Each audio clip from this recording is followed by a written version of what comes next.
Untuk hari ini kita kedatangan tamu yang sangat-sangat amat spesial yaitu Kak Eko Pailo MSc.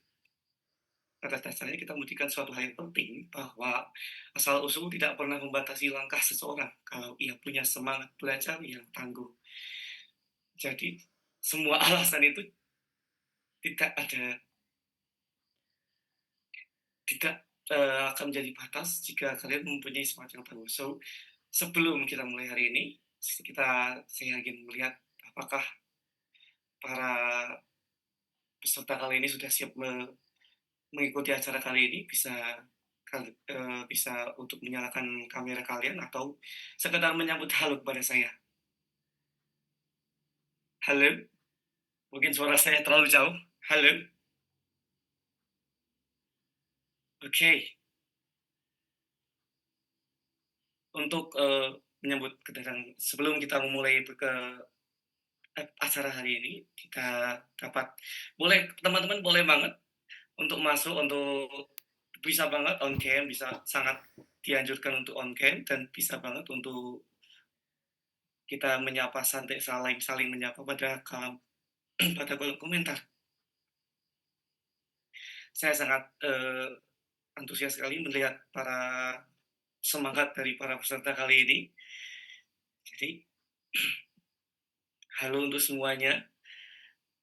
Perkenalkan, nama saya Muhammad Syafir Sofyan untuk menemani kalian pada event hari ini. Dan untuk segala pertanyaan, silahkan bisa sekali untuk sebelum kita mulai.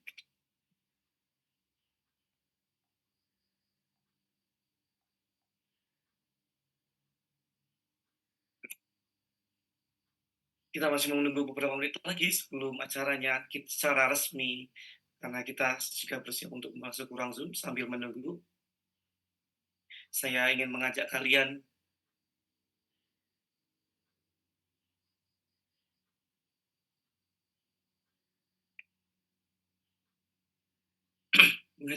untuk santai dulu sedikit sebelum kita menerima segala materi-materi yang sangat daging kita kali ini tentang festival beasiswa internasional.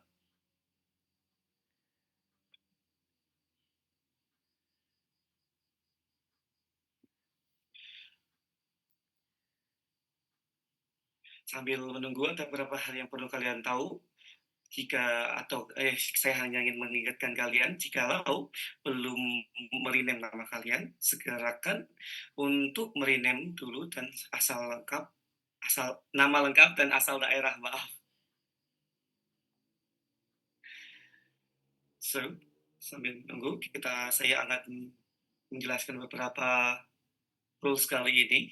Jadi, para peserta diwajibkan dan dianjurkan untuk membuka kamera.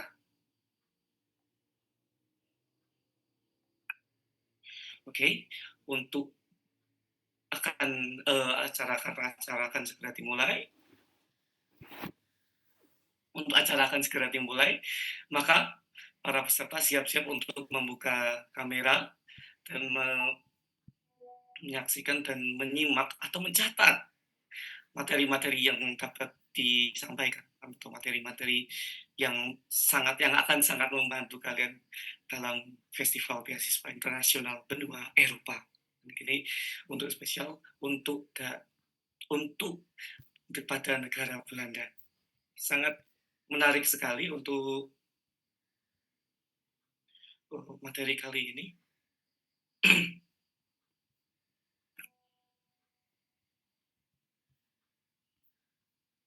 Jangan sungkan untuk teman-teman, rekan-rekan untuk mengobrol di chat. Siapa tahu ada yang dapat saya adjust lagi tentang mungkin saran.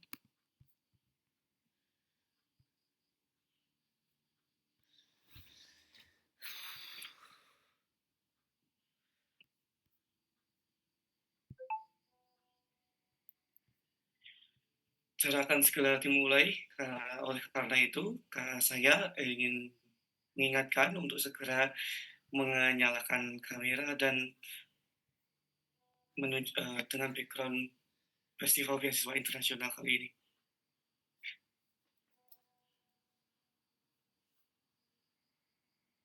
Dan jangan lupa untuk mengganti nama menjadi nama lengkap dan asal daerah.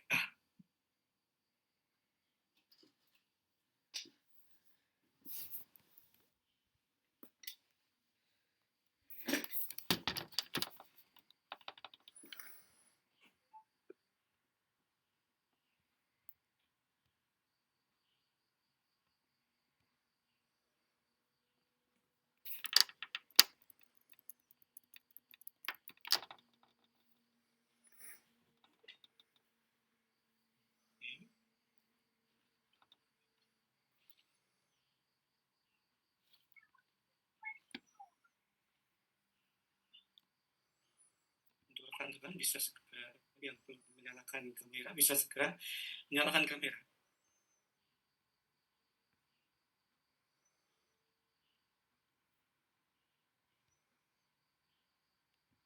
Karena sesaat lagi acara kita akan dimulai. So, sangat dianjurkan untuk mencatat kali ini, bisa mencatat materi-materi yang akan sangat berharga bagi kalian untuk masa depan. Dan yang pastinya beasiswa kali ini sangat berharga. Mungkin saya terlalu menutupi banner saya.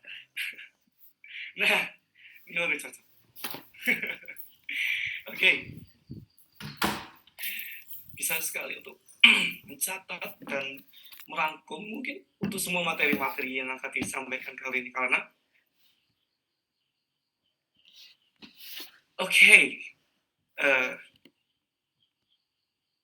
untuk event kali ini akan saya mulai. So, perkenalkan nama saya Muhammad Jafir Sofyan, dan saya akan menemani kalian dalam event kali ini hingga selesai.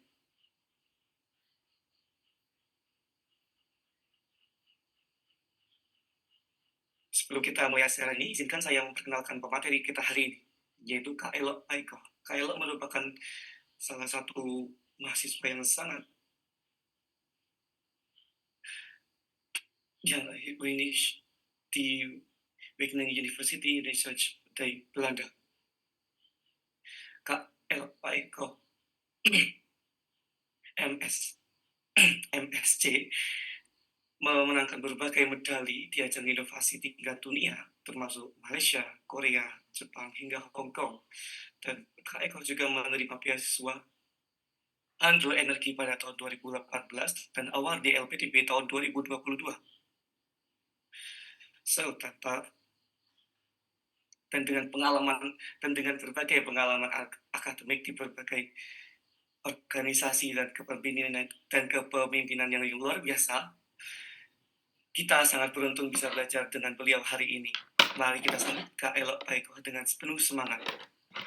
Dan waktu dan tempat kami persilahkan Kak Eko selama kurang lebih 45 menit di depan. Silahkan.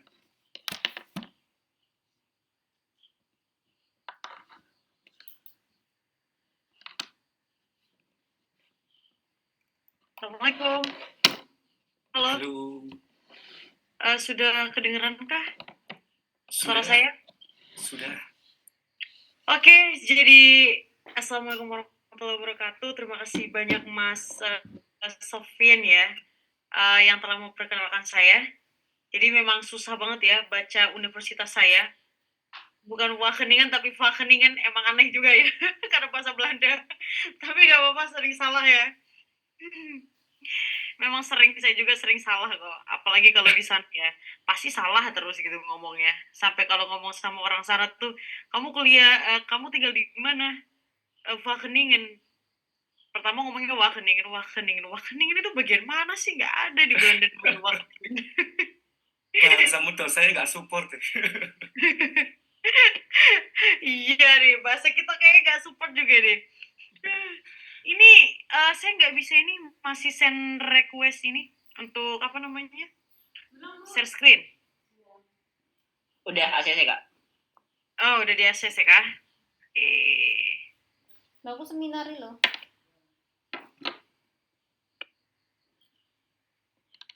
ini apa namanya dari pelosok untuk ini ya. Ini bener gak nih?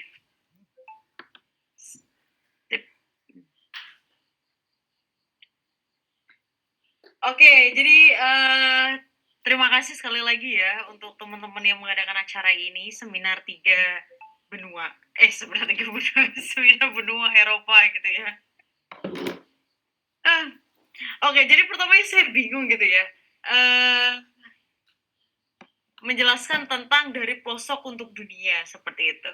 Kalau saya dari desa sih, desanya memang desa pelosok sih memang ya. Pelosok di ini di pinggiran apa namanya perbatasan Jawa Barat sama Jawa Tengah. Saya nggak tahu nih pelosok atau enggak ya. Dan saya juga kuliahnya di pelosok juga aslinya. Ini maksudnya kuliah di pelosok itu apa namanya kalau Brawijaya nggak pelosok ya, Malang itu kota ya. Cuman S2 saya pelosok, teman-teman. Ini bener loh. Dia tuh kalau mau ke kampus itu dia cuma ada bus. Nah, terus kalau kereta itu emang nggak ada, karena memang kotanya itu sustainable atau keberlanjutan. Nah, tempat kuliah saya yang di Belanda itu termasuk desa yang pelosok, tapi aslinya kota tapi desa dia ya. Nah, itu ya. Jadi kita dari pelosok untuk dunia gitu. Jadi cerita orang biasa diterima di kampus Eropa. Nah, saya itu dari desa Baros. Ini desa terpencil. Nggak terpencil juga sih. Gimana ya? Kalau sekarang sih deket sama tol ya. Tol apa namanya? Tol Jawa Barat ke Jawa Tengah. Jadi ada namanya tol Pejagan itu di perbatasan Jawa Barat Jawa Tengah, tapi itu di daerah Brebes. Nah, itulah rumah saya daerah situ, tapi masuk lagi melewati sawah-sawah dulu. Dulu itu sinyal itu susah banget loh, teman-teman. Sinyal ya dulu. Kalau sekarang udah enggak, udah ada bisa masang wifi juga ya. Dulu itu nggak bisa gitu.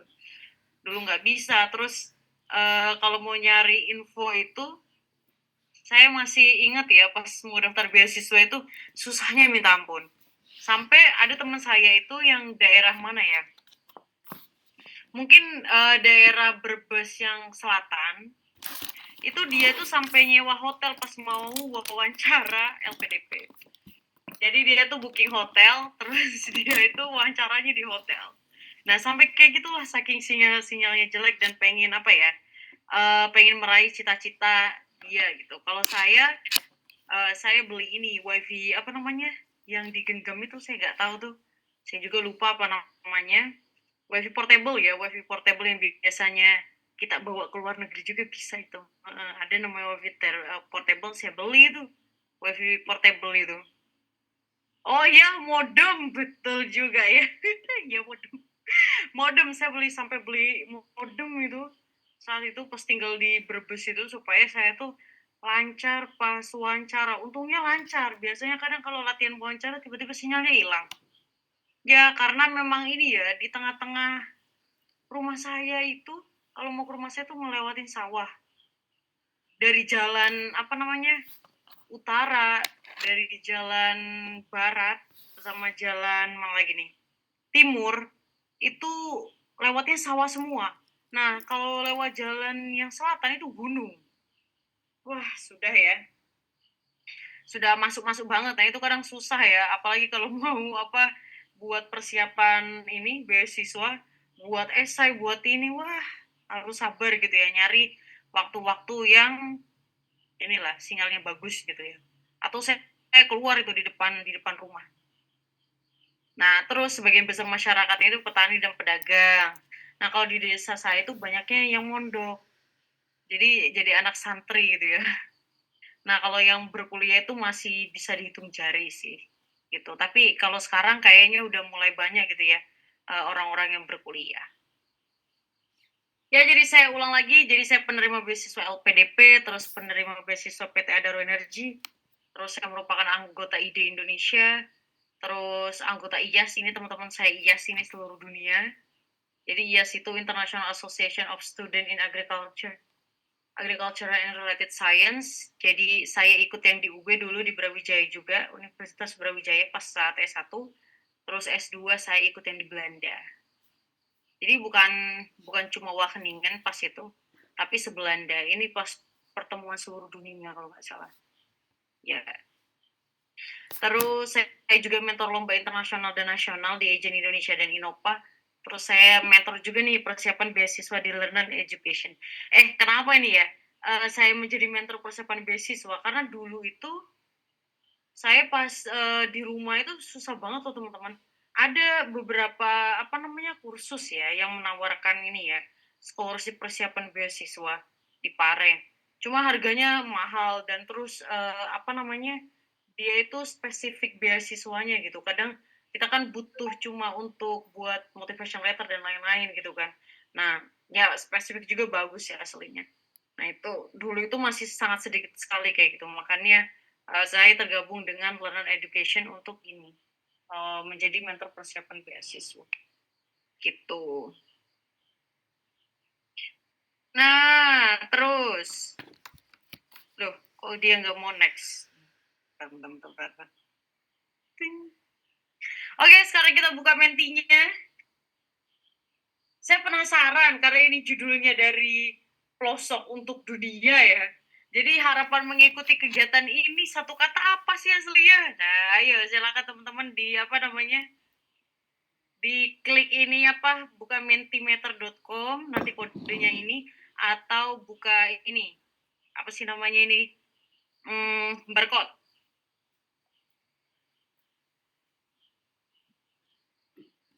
Sudah kan?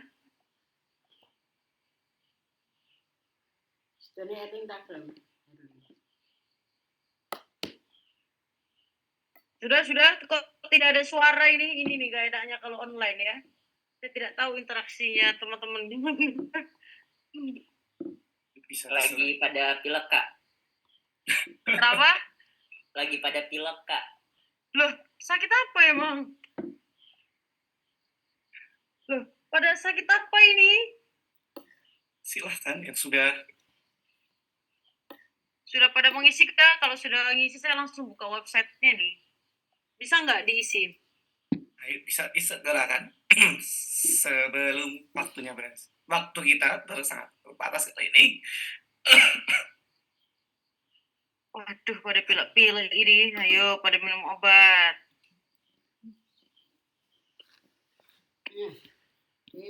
Silahkan.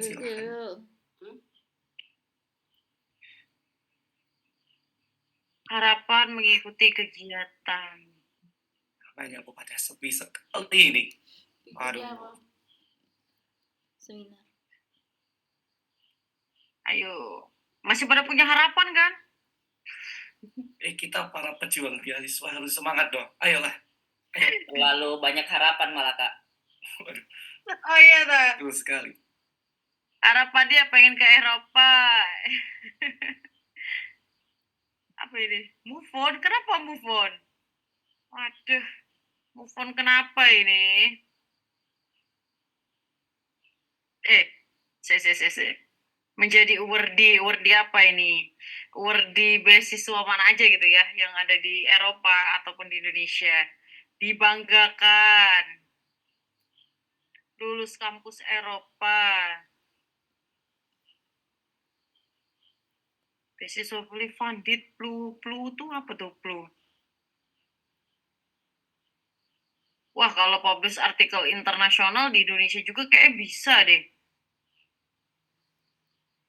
Tapi bisa juga sih kalau di internasional kan sekolahnya lebih ini ya, lebih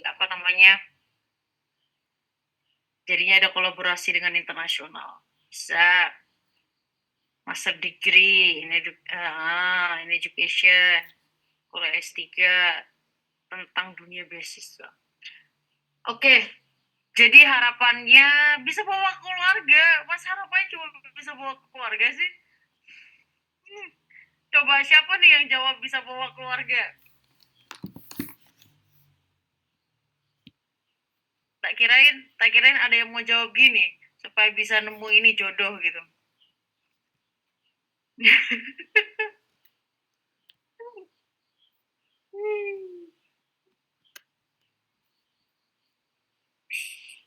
Ada nggak tuh bisa nemu jodoh gitu loh? Apa nggak ada nih? Kodenya hilang. Lagi nggak nih kodenya nih? Saya tak kasih lagi kodenya. Copy. 5. Iya, Kodenya 54 25 76 76 23. Nih kodenya. Oh, nyari yang lokal-lokal aja, bagus. Ya lokal-lokal aja. Aduh, emang lokal-lokal ya. Oke.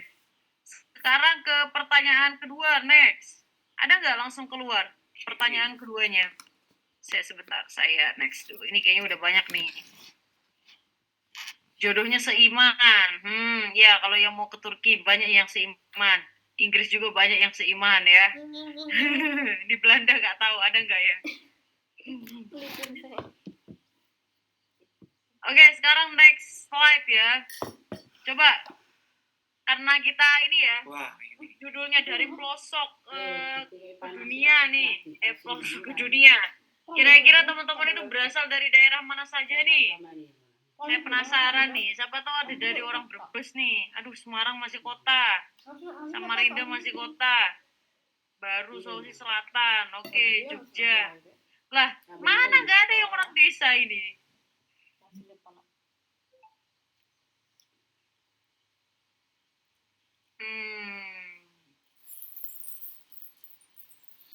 Oh, Sumenep. Sumenep juga nggak desa, Sumenep. Ada yang dari desa nggak? Apa ini cuma baru?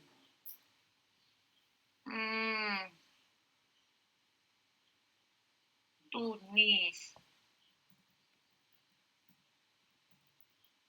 Polowali kota juga ya. Mandar. Ini nggak ada. Polowali itu kan kota juga kan, ramai juga dia. Ya Allah, berasal dari kenangan dan rindu. Astagfirullahaladzim. Ini kayaknya yang belum move on itu tadi yang sebelumnya. Agak otir.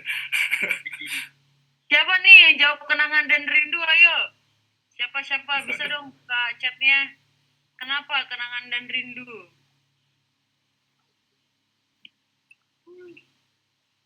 Ayo nih, biar ada interaksi nih. Ayo, kenangan dan rindu. Kisah ini sangat asing sekali ini. Desa Helumo. Siapa nih dari Helumo? Helumo tuh mana? Mau buka suara nggak? Silakan. Gorontalo, Kak. Oh, Gorontalo ya. Itu pelosok nggak? Lumayan juga sih, pelosok tidak pelosok juga, tapi kalau di sini itu jaringannya hilang kalau sudah hujan. Itu masuk pelosok nggak sih? Pelosok sangat juga. merepotkan sekali ya. Kayak saya berarti itu. Mbak siapa? Silvi, Mbak Elo. Oh, Kak Silvi. Oke, Kak Silvi. Wah, kita satu ini, Kak Silvi. Ini hati-hati kalau ada wawancara ya, kita harus pergi mencari tempat yang ini. Tempat sinyal yang Lihat cuaca dulu. Iya, lihat cuaca juga deh. Oke. Ada nggak sih yang dari Papua atau ini timur? Ini ada nih NTT Reo.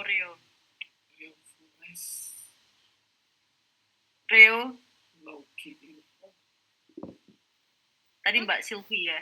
Mbak Silvi. Bener sih Mbak Silvi kan tadi. Yang dari Gorontalo. Ini makan juga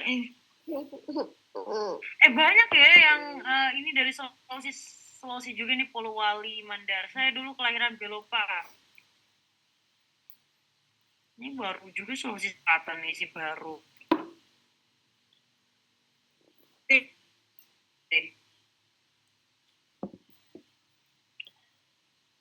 Di Luwu Timur. Wis. Panda ternyata ya. Nah, Tetangga lain kali. Saya Lubuk, Kak. loh, siapa yang Luwu? Siapa? Saya Nisa Walia Lubuk. Nisa?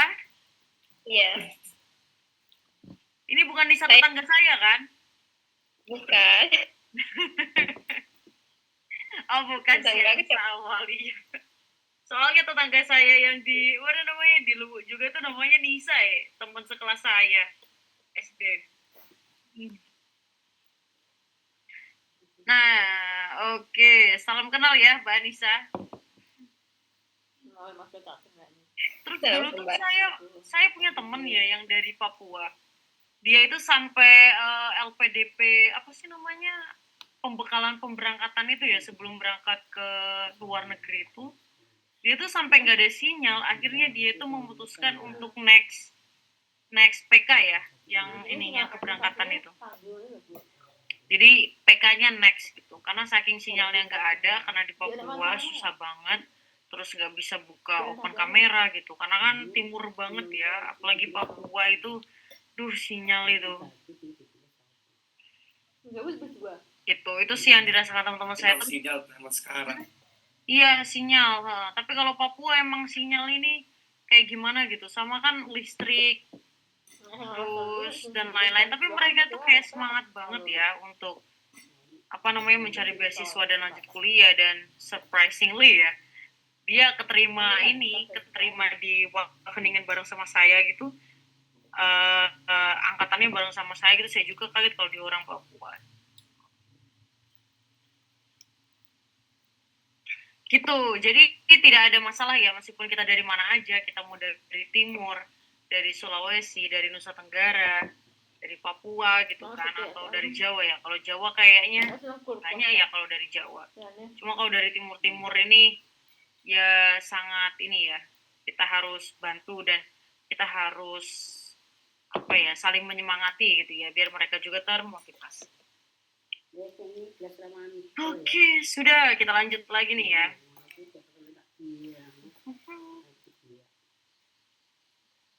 Lanjut di PPT selanjutnya. Udah, jadi saya tahu background teman-teman. Takutnya nanti backgroundnya tiba-tiba ini ya, berbeda gitu ya. Ngomongnya dari pelosok untuk dunia, tapi tiba-tiba orang yang ada di seminarnya bukan dari pelosok ya, kan jadi gimana gitu.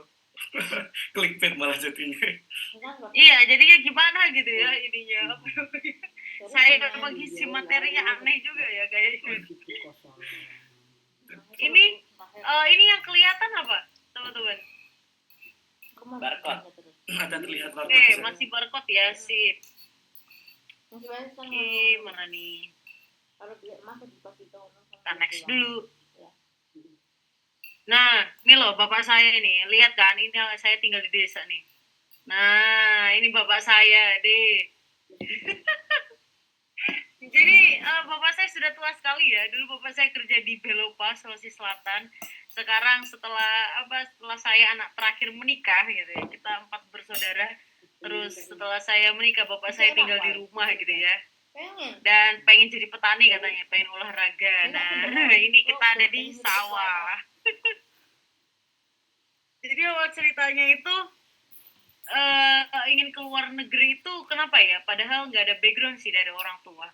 Orang tua saya itu dulu perawat di Cirebon, terus pindah, dia keluar jadi perawat, akhirnya ke Sulawesi Selatan itu jualan, teman-teman. Nah kan dari orang biasa jualan di Sulawesi Selatan, terus sampai akhirnya saya udah lulus S1, terus bapak saya pulanglah ke Jawa, karena mama saya sudah meninggal, jadi pengen pensiun katanya di rumah gitu. Nah cerita ingin keluar negeri itu dari mana gitu? Dulu tuh sesungguhnya saya itu mondok pesantren juga, karena bapak dulu itu juga mondok pesantren. Bapak saya itu dulu mondok pesantren itu di Kaliwungu, dia itu deketnya Semarang ya. Ini kalau orang Semarang kayaknya tahu deh Kaliwungu, sebelumnya Mangkang. Ya sebelumnya Mangkang. Itu bapak saya dulu mondok pesantren di sana, terus anak-anaknya 4 itu di pondok pesantrenin, tapi tetap disekolahin.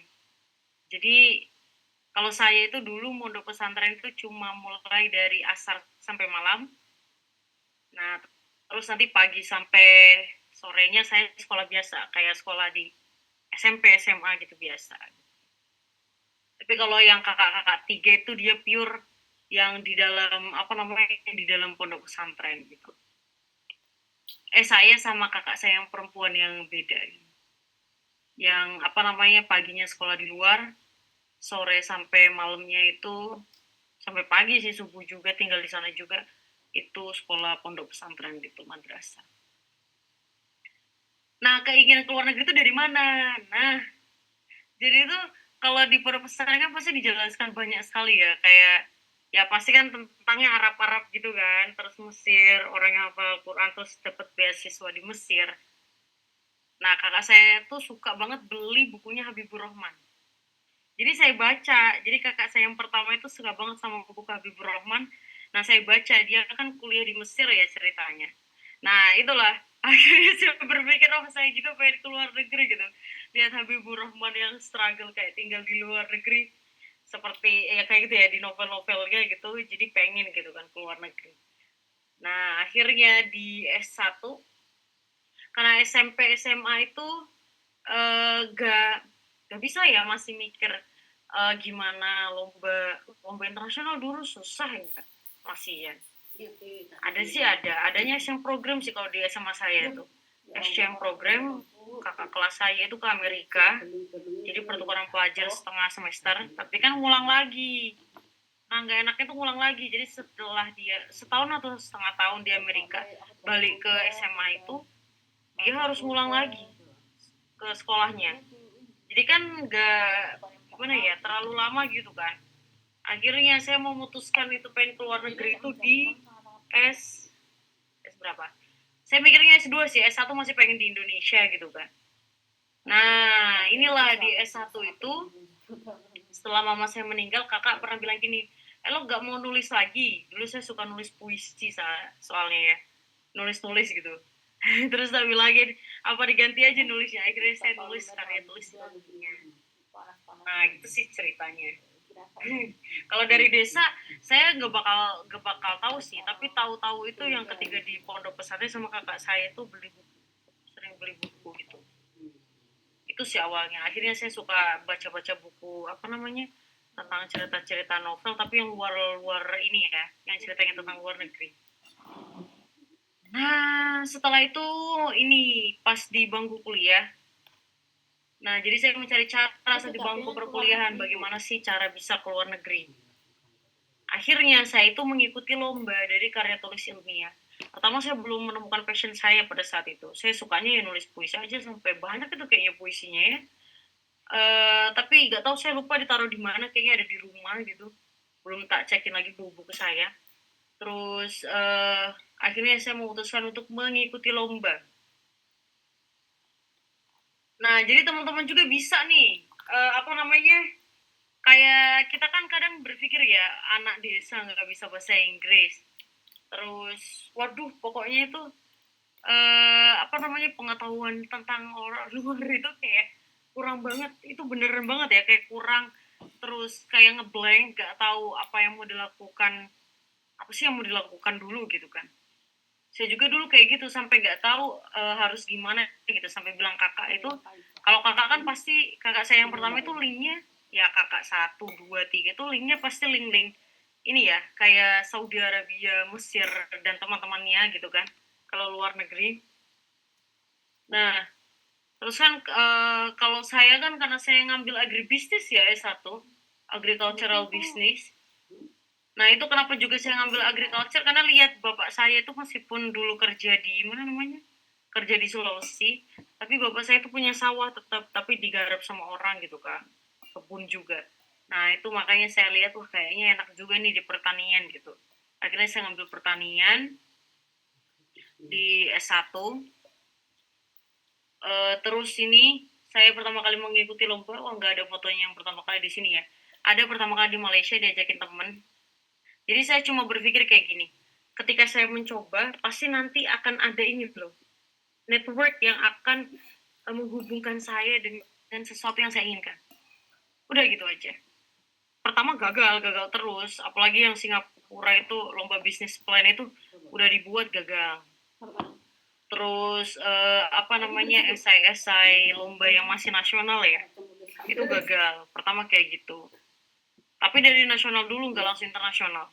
Nah, habis itu setelah gagal, kayaknya gagal kesekian kali, saya mencoba lagi, akhirnya masuk itu kayaknya masih lomba nasional itu di Brawijaya, di Brawijaya. Alhamdulillahnya harapan 1 ya, berarti juara 4. Itu masih juara 4. Terus saya tiba-tiba keterima di PKM, program kreativitas mahasiswa, jadi berturut-turut masuk terus sampai saya lulus, tetap masuk itu PKM itu, program kreativitas mahasiswa. Nah, disitulah di program kreativitas mahasiswa itu saya dipertemukan orang-orang yang lomba-lomba ke luar negeri. Akhirnya saya diajarin cara buat jurnalnya, cara buat paper untuk lomba, sampai sekarang saya jadinya jadi juri gitu ya. Saya juga kaget juga kok sekarang saya jadi juri gitu kan. Dulu masih lomba-lomba, sekarang udah jadi jurinya gitu ya. Ya, jadi saya juri nasional sama internasional competition ya akhirnya. Nah, ini pas di Jenewa. Jadi nih, saya juga agak expect juga ya, orang desa gitu tiba-tiba ada di Jenewa di pertemuan. Ini tuh di pertemuan internasional apa sih? Di pertemuan ada namanya General Assembly Meeting, khusus para inovator seluruh dunia. Wah, saya masuk sini, tapi kan saya berkecil hati juga, inovasi saya apa gitu kan. Inovasi saya kopi gitu kan, kopi Indonesia gitu, ada tapi sekarang belum dikembangin lagi gitu. Nah, ini saya ada pertemuan di sini di Jenewa, Swiss. Jadi semuanya dibayari oleh asosiasi yang ada di Indonesia, namanya Innova ya, Indonesian Inventor Association. Nah, adalah itu ya, namanya Innova. Terus dulu ini pas jadi mahasiswa lomba-lomba ke luar negeri, Korea, Taiwan, terus banyak ya gitu. Jadi jangan takut untuk membuka pintu, itu aja sih teman-teman. Apalagi kita dari desa kan kadang nggak tahu apa-apa, tapi ketika kita membuka pintu, pelan-pelan aja, jangan langsung ya, nggak bisa kalau langsung, nggak ada namanya yang instan, kecuali mie instan ya. Gitu ya, nggak ada yang namanya instan kecuali mie instan. Mie instan aja harus ngerebus air dulu ya, nggak mungkin langsung dimakan kayak gitu mentah kan. Nah, itulah, jangan jangan berpikir semua itu instan, nggak ada yang instan ya gitu. Terus kalau teman-teman mau ke luar negeri nih, tadi kan udah pada jawab semua ya, ekspektasinya adalah berhasil, pengen ke luar negeri, pengen kuliah ke Eropa dan lain-lain. Berarti teman-teman sekarang harus buat link mimpi teman-teman itu gimana caranya bisa ke luar negeri gitu. Kalau saya mulai dari SMA mikirnya dulu pengen kuliah di Jerman gitu ya, mikirnya gitu. Tapi di Jerman ada namanya Hohenheim, kalau enggak Göttingen ya, Göttingen University. Tapi ternyata kodarullah keterima malah di Wageningen gitu kan. Nah, itu kan berarti udah rezeki dari Allah gitu yang harus kita terima dan dijalani gitu. Mungkin itu yang terbaik. Kayak gitu. Lanjut. Nah, jadi setelah saya tahu ya, udah lomba-lomba ke luar negeri dan lain, waduh bahasa Inggris saya tuh masih hancur. Wah, kalau teman-teman tahu ya, waduh hancurnya luar biasa gitu kan. Sampai masih kuliah pertama pun ya di Belanda itu masih hancur juga. Lah, kan umpamanya minimal nih minta 6,5 IELTS. Ya, tapi kan kalau kita udah masuk di kelas internasional, pasti yang lainnya itu lebih dari 6,5 dong IELTS-nya kan. Maksudnya mereka percakapannya masih lancar-lancar, apalagi kalau dari S1 dia udah ngomong bahasa Inggris ya. Nah, itu. Nah, berarti bekal apa lagi nih setelah bekal mimpi tadi ya? Kita udah ngelis mimpi kita mau ngapain, terus cara membuka network itu dari mana. Nah, kayak seminar ini pun ini bukan network ini. Seminar ini. Nah, jadi kan teman-teman tahu siapa sih yang udah dapat beasiswa, siapa sih yang sama-sama nyari beasiswa, biar bisa bareng-bareng gitu, bareng-bareng berkembang untuk mendapatkan beasiswa. Saya juga dulu kayak gitu ya, caranya ikut seminar kayak gini, 10 kali, 20 kali kayaknya saya banyak banget ikut seminar zaman dulu itu. Tak ikuti semua, karena dari seminar inilah kita tahu apa namanya, kita tahu oh bahwa kita butuh ini, butuh ini, butuh ini. Apalagi kalau di keluarga kita tuh nggak ada yang apa namanya dia kuliah di luar negeri beasiswa. Wah itu juga kayak babat alas gitu. Apalagi kalau dari desa tertutup apa namanya informasi yang nggak terlalu terbuka kayak kita ada di kota gitu ya. Kemarin juga saya nemu apa namanya teman-teman ada padahal itu di daerah Jawa Barat ya. Tapi ternyata mereka itu beasiswa itu sangat tidak tahu gitu daerah. Gak ada yang tahu gitu. Saya juga surprise ini kaget banget ya. Karena kan itu daerah Jawa Barat ya, maksudnya mau Jawa. Nah, apalagi kalau di daerah timur gitu, gimana? Apa namanya persebaran informasi tentang beasiswa atau lanjut kuliah itu gimana? Padahal di Jawa juga masih kayak gitu kan.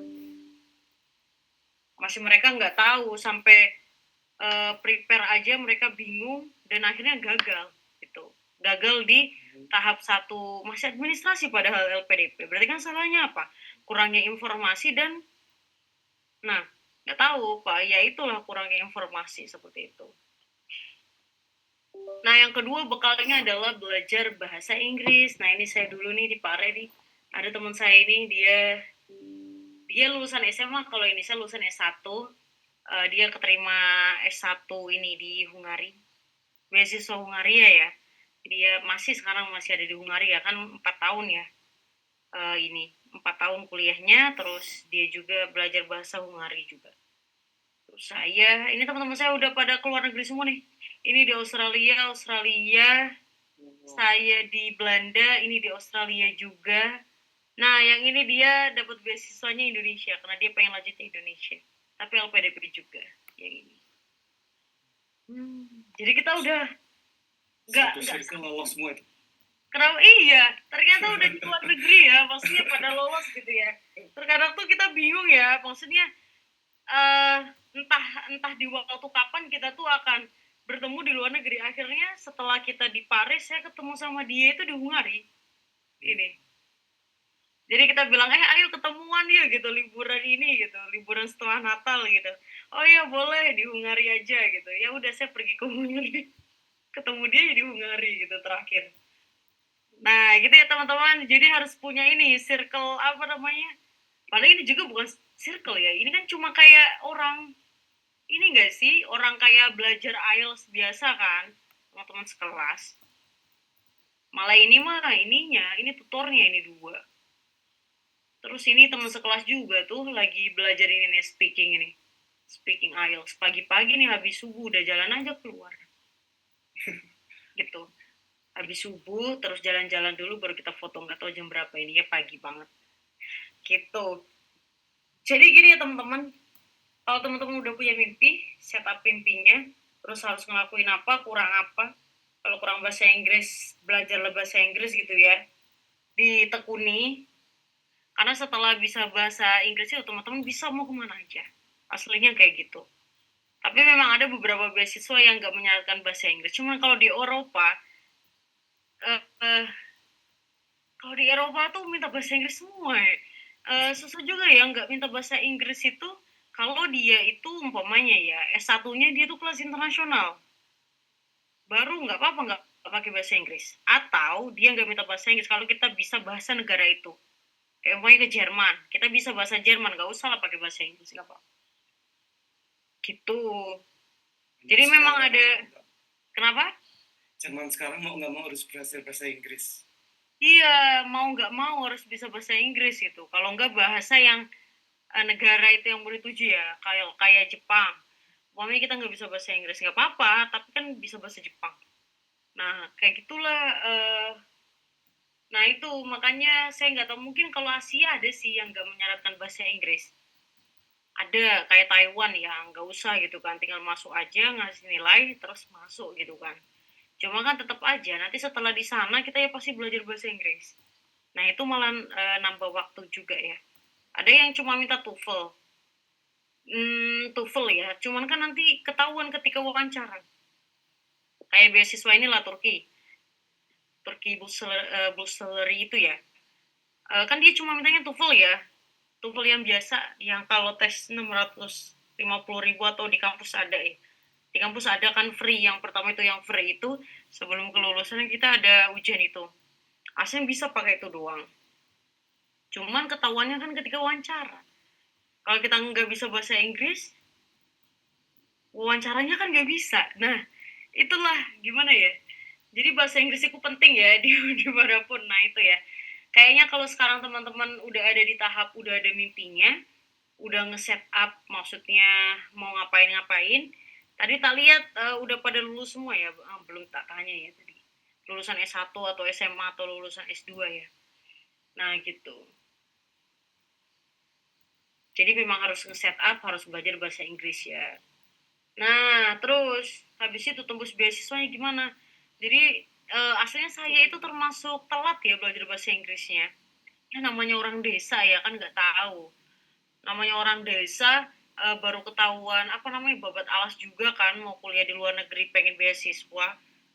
Ya tahu-taunya ya pas di kuliah oh, ternyata caranya gini. Berarti nggak kayak anak-anak di kota. Kalau anak-anak di kota dia bisa langsung kayak lulus kuliah dia udah prepare bahasa Inggris mungkin dari semester 1 kan nggak tahu kita atau dia SMA-nya dia apa namanya yang internasional ini ya akreditasinya.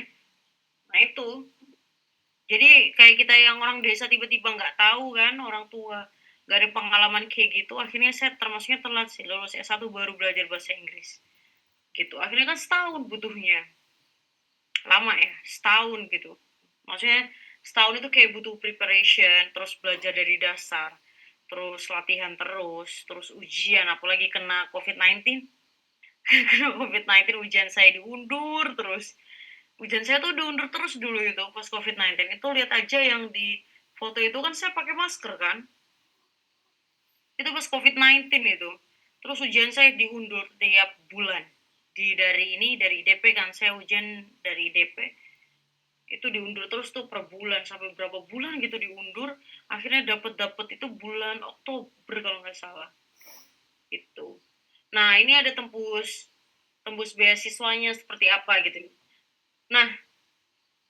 cara tembus beasiswanya itu saya dulu itu yang saya bilang lagi saya cuma ada dua ya yang saya lihat yang saya ini ya yang saya tekankan pada diri saya dari analisis SWOT dulu gitu kan udah nih kita udah merancang mimpi-mimpi kita udah selesai udah kita lalui gitu kan terus S1 dan setelah dapetin bahasa Inggris nah baru saya untuk mencari beasiswanya saya analisis SWOT diri saya sendiri kekurangan saya apa kelebihan saya apa ancaman saya apa opportunities itu apa kayak ancaman atau kekurangan nih saya kan orang desa nggak mungkin kan uang saya ratusan juta ya mungkin aja sih tapi maksudnya tuh kalau kita orang desa banget pelosok itu kan megang uang ratusan juta kan itu kan kayak sesuatu yang ini ya sesuatu yang kayak aduh gimana gitu kan nah makanya saya itu apa namanya berpikir beasiswanya itu yang full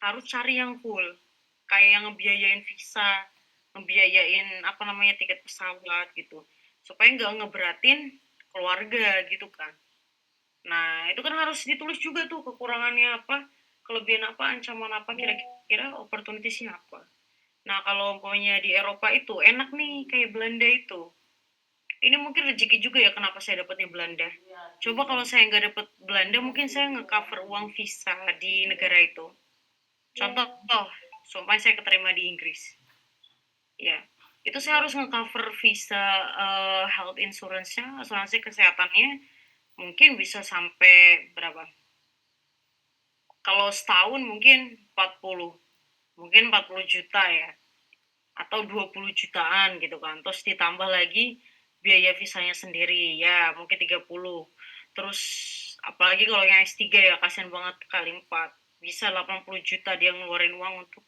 health insurance aja asuransi kesehatan ya meskipun kita dapat LPDP tapi kan visanya yang ngurus kita sendiri tapi beda kalau Belanda Belanda itu yang ngurus semua universitas. Universitas kita. Jadi kita tuh kayak di embassy itu cuma bawa diri sendiri. Bawa badan sama bawa email dari kampus. Sudah masuk langsung ini cap fingerprint doang. Udah pergi nunggu 3 hari langsung jadilah ininya visanya. Nah, kayak gitulah. Jadi saya mempertimbangkan itu semua juga tuh, ngelihat negara-negara mana itu yang kayak nggak usah kita nge-cover gitu kan. Nge-cover uang. Nah, itu makanya saya melakukan analisis SWOT dulu nih sebelum daftar beasiswa. Teman-teman juga harus ingat kayak gitu ya. Terus ada MBTI juga nih untuk mengetahui kepribadian kita. Kira-kira kepribadian kita gimana ya? Kuat nggak sih? Kuat mental apa nggak sih di sini gitu? Nah, itu juga sih. Terus baru saya meet and match lah. Kok ini jadi materi sih? Wah, gak usah wes nah kayak gini. Jadi langsung saya profiling diri. Ini cuma tambahan doang ya. Nah, langsung saya profiling diri sendiri nih. Saya udah tahu SWOT saya ini. Nah, baru saya profiling dari kampus-kampus ini. Contohnya ini saya ini Wageningen ini. Oh, saya mau daftar Economic Sustainability ya. Dia ini requirements-nya ya. Kemampuan bahasanya harus 6,5. Oh, ternyata saya sesuai. Tak tulis lah sesuai. Nih caranya gini teman kalau mau daftar ya setelah cerita-cerita itu. Terus Economic of Sustainability requirement-nya aslinya dari anak ekonomi gitu. Cuman saya agribisnis. Nggak tahu ya. Ini kurang sesuai. Tak notin kurang sesuai tapi punya dasar ekonomi, matematika ekonomi pembangunan, pengantar ekonomi pertanian sama ekonomi produksi.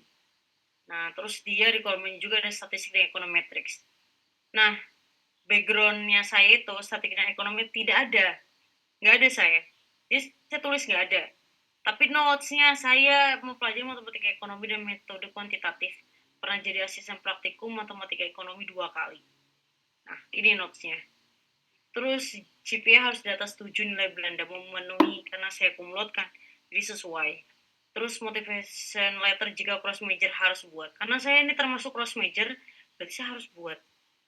Nah, kayak gitu kalau lihat persyaratannya pas mau daftar ini. Kalau ini daftar kampus. Sama kalau mau daftar beasiswa ya kayak gitu. Habis tadi analisis SWOT-nya ya udah milih, ini yang fully founded nih. Nah, terus habis itu requirement-nya ditulis semua di sini nih. Nah, background kita sesuai apa enggak? Ini meet and match ya namanya. Baru kalau nggak match ini kasih note yang sesuai dengan kira-kira ini aku pernah belajar ekonomi ini gitu. Nah, itu sih saya kayak gitu. Dan ini yang biasanya itu teman-teman teman-teman yang lain meskipun ada di kota ataupun di desa ataupun di pelosok itu kadang lupa dan nggak tahu caranya aslinya gimana. Iya nggak sih? Ngeblank. Jadi kayak sembarangan daftar aja semua beasiswa. Gak apa-apa sering sembarangan daftar beasiswa. Cuman kita harus tahu diri kita, SWOT kita gimana. Terus kepribadian kita gimana. Terus kita harus tahu bahwa profiling diri kita tuh profilnya cocok apa enggak sama mereka. Nah itu yang harus ditekankan di awal. Value diri sendiri kita ya. Iya. Nah, terus ini nih, bapak saya nih, saya pulang kemarin ya, habis ya ke Belanda ya, pulang. Ini bapak saya ya. Terus tak bilang, bapak ini ijazah saya gitu. Terus foto sendiri kan. Nah, seneng kan ya kalau ketawa kayak gini ya orang tua ya, tinggal satu-satunya gitu kan.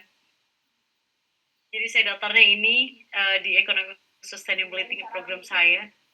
Ini study advisor saya juga sih di sana, di Seste Sternberg. Nah, jadi teman-teman pengen kan ngeliatin orang tua kayak gitu ketawa ya, ketawa bahagia ya, meskipun semua sesungguhnya orang gitu. iya. Jadi ceritanya kayak gitu, saya juga bingung nih mau cerita dari desa untuk pelosok orang biasa ini gimana ya gitu. Tapi kalau dari saya cuma itu, mungkin kita akan banyak dari tanya jawab gitu ya. Nah, jadi bermimpilah meskipun kita orang biasa dari desa. Dan takut gagal karena kegagalan adalah jalan kesuksesan. Any question udah kan? Oke. Sangat menarik sekali materi-materi SPOT tentang value kita sendiri. Saya langsung pengen daftar beasiswa ya, langsung ke sini. Oke, untuk materi, untuk sesi pertanyaan, kita buka untuk kali ini. Silahkan untuk yang ingin bertanya kepada Kak Elo langsung, silahkan bisa langsung di-share di komen atau bisa langsung on mic saja sekalian. You're welcome. Oke. Ada 2 orang yang sudah mengatakan Kak Anissa dan Muhammad Ahsazar dari Sulawesi Selatan. Oke.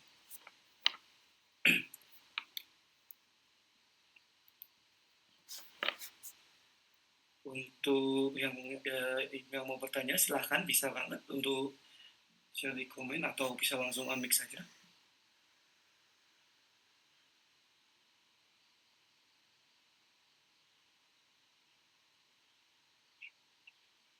Halo? Yang pertama siapa Kak? Suaranya kurang keras. Oh, silakan yang mau ingin bertanya tentang materi kali ini, silakan bisa banget untuk langsung saja bisa on mic dengan mengangkat tangannya, dengan ikut mengangkat tangan atau bisa langsung komen. Dipersilahkan. Baiklah, terima kasih atas kesempatannya. Salam kenal Kak Elo. Saya Anissa Walia dari Luwu, Sulawesi Selatan. Menarik sekali pembahasan pada malam hari ini. Saya tertarik sekali. Ternyata ketertarikan Kak Elo itu pada luar negeri itu sudah terbentuk pada saat SMA ya, dari kakaknya. Saya itu juga seperti itu Kak. Negara yang paling menarik perhatian itu Jepang. Dan seperti yang Kak Elok sampaikan bahwa kalau kita punya mimpi dituliskan, sudah saya tuliskan, kekurangannya sudah saya tuliskan, kelebihannya sudah saya tuliskan. Belajar bahasa Inggris itu saya juga sedang on the way, ongoing, walaupun sendiri.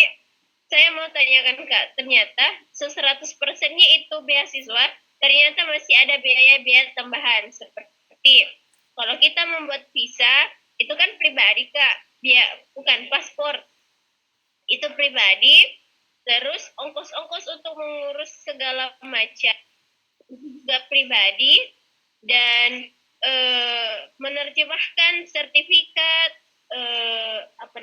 bukan sertifikat, menerjemahkan ijazah, mulai SD sampai S1, itu kan ke dalam bahasa Inggris.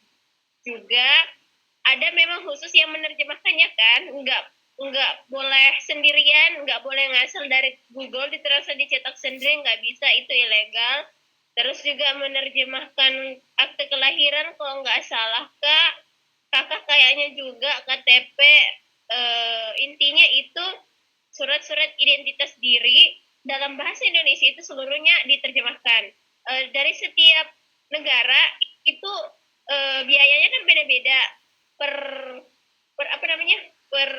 dokumen itu kadang 500 per dokumen, 500.000 dan lain-lain. Nah, saya itu lulus S1 3 tahun yang lalu Kak, sudah lama banget. Dan saya sekarang beasiswa yang full landed itu ada di Singapura, ada di China, ada di Jepang, sama Eropa. Saya mau tanyakan, sebelum kakak pergi ke Eropa, apakah kakak kerja dulu untuk mengcover biaya-biaya pribadi sebelum dinyatakan lolos bahwa selamat datang di Eropa? Dan persiapan apa untuk mengisi dompet supaya kita bisa menyiapkan dokumen-dokumennya secara lengkap. Dan yang kedua, bagaimana meyakinkan orang tua bahwa saya bisa jaga diri, tolong lepas saya ke Eropa, tolong lepas saya untuk pergi sekolah di sana. Dunia ini aman, dunia ini baik-baik saja selama saya mau belajar. Terima kasih. Pertanyaan yang sangat-sangat menarik sekali. Ini udah kelihatan kalau ini research-nya udah berkali-kali dan research-nya sangat mendalam ini pasti ini. Wah, sangat menarik sekali. Silakan kalau untuk Kak Elo bisa langsung memberikan. Wah, terima kasih banyak sekali ya Mbak Anissa. Ini luar biasa sekali ya pertanyaannya. Memang ini yang paling dipikirin apalagi anak-anak ini ya. Maksudnya habis lulus S1 kadang pengen kita mandiri gitu kan. Iya nggak sih, kita pengen mandiri gitu kan. Berarti Mbak Anissa ini sekarang kerja atau gimana Mbak Anissa? Atau lagi persiapan bahasa Inggris atau gimana? Sekarang itu cuma sekolah, bukan, guru privat guru lepas. Itu saja sih, nggak ada yang lain. Oh, satunya afiliator. Terus kalau belajar bahasa Inggrisnya dari Duolingo sama musik, film, sama YouTube. Itu saja. Oke. Dulu tuh saya gini ya, dulu kan saya lomba-lomba gitu kan. Terus akhirnya saya buka bisnis sendiri di Malang, namanya kopi gitu kan. Saya buka kafe kecil kopi. Nah, uang itu dikumpulin, terus hasil ribut-ribut lomba itu dikumpulin. Nah, uang itulah untuk les ke Pare. Uang itu untuk apa namanya ujian. Kalau ujian IELTS saya ini dikasih sama orang tua saya yang IELTS ya. Jadi aslinya gini, kita tuh harus ngobrol dulu sama orang tua gitu ya. Apalagi kalau belum menikah ya. Karena kan aslinya kalau cewek itu tanggung jawab orang tuanya. Aslinya. Meskipun kita mau mandiri tapi kita harus bahas mimpi kita juga sama orang tua kita. Nah, saya itu bilang sama bapak saya itu gini, Bapak, saya habis S1, kayaknya saya mau stay di Malang, terus saya mau belajar bahasa Inggris. Izin dulu. Nah, terus bapak saya bilang, oh ya udah nggak apa-apa, gitu kan. Oh ya udah nggak apa-apa. Berarti terus saya bilang, Bapak biaya-biaya, ini kalau yang di Malang itu pas saya kerja di Batako itu saya les juga pernah di DP, tapi kalau yang Pare saya bayar sendiri, uang dari hasil kerja itu kan. Terus kalau yang di Malang karena habis lulus langsung di Malang karena lagi buka itu kafe kecil itu. Nah, itu bapak saya bilang, ya udah Bapak yang bayarin aja lesnya ininya gitu kan. Gitu. Jadi kita harus ngobrol gitu loh terbuka. Uang saya ada segini. Nah, gimana nih, Bapak? Kalau saya kan coba punya Bapak ya pas itu. Ya udah bahas gitu. Kita harus apa namanya? Memang terbuka sama orang tua kita gitu kan. Pasti di mana-mana kalau kita mau apa-apa ya pasti kan minta tolongnya ke orang tua. Nah, gitu sih. Terus masalah cari apa nih? Tadi itu, tapi saya kerja juga di Innova, bantu-bantu Innova saat itu. Innova itu ngajar ini mentor beasiswa lagi karya tulis ilmiah. Jadi saya tuh mentor karya tulis ilmiah sebelum saya lulus. Jadi saya udah kerja di Innova itu sebelum saya lulus kuliah. Maksudnya wisuda. Saya udah kerja di sana. Saya sebagai mentor karya tulis ilmiah di SMA mana gitu ya. Saya lupa di Jawa Timur. Terus saya juga ngajar-ngajar di Malang gitu kan. Mahasiswa yang mau pada lomba ke luar negeri. Nah, uangnya dari situ juga gitu kan. Jadi memang ngumpulin juga sih Mbak gitu. Ngumpulin uang juga. Untuk masalah visa Mbak. Oh bukan, yang pertama itu terjemahan. Mbak, saya ganti akte saya. Jadi kan di Sulawesi itu kan termasuknya administrasi kayak gitu cepet ya. Saya ganti akte saya dulu itu nggak bilingual. Akhirnya saya buat bilingual. Saya minta lagi ke Dukcapil ya atau di mana itu. Terus langsung jadi kok sehari. Langsung ini bilingual akte saya. Nah itu kayak gitu. Terus kalau asli gini ya Mbak, ini tergantung negara nih. Yang nggak enaknya itu kalau Inggris kita visa nge-cover dulu sendiri meskipun itu fully funded beasiswanya, nge-cover dulu. Cuman positifnya kita minta IDP, minta tolong untuk pengurusan visa, tapi visanya diurus kita. Cuman berkas-berkasnya dibantuin IDP. Nah jadi se-KTP dan lain-lain itu gratis, nggak bayar.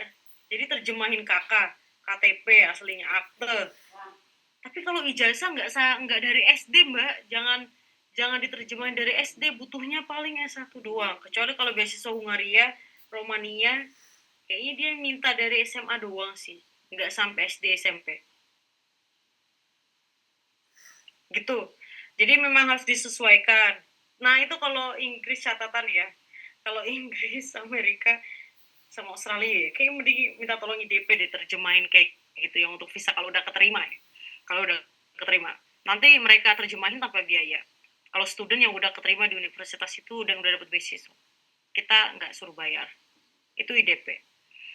Nah, tapi kan kalau masalahnya Eropa itu kan nggak termasuk, nggak ada dia kerjasamanya kayaknya kalau sama IDP. Tahu IDP kan ini, yang lembaga untuk ujian IELTS itu? Ya, IDP untuk ujian IELTS. Nah, kalau yang apa namanya? Kalau yang berkas, satu berkas nggak nyampe 500.000 Mbak. Kayaknya nanti tak share aja deh tempat translator yang murah, itu mahal banget tuh.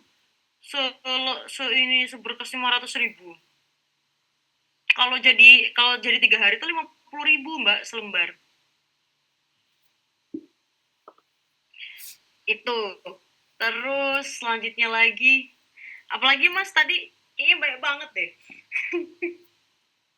Banyak banget. Banyak banget yang